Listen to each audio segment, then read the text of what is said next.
یالا خیر وړکیا استاد جی لاره ته خیول کا خان حاجی وای شو شیشان سو پاکا ولګي ګوتې مته په هغه بازا سپ سیټ کې نوست وې ٹھیک شو استاد جی سالو وری دی له لګاغه کا بیا درمو پیریلا خان ها صحیح شو استاد جی ها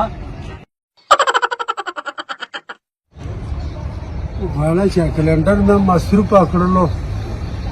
وڅا یو بتال خو به وڅ خو پاپ نیکل شوم پاراک ته چا نه خړای السلام علیکم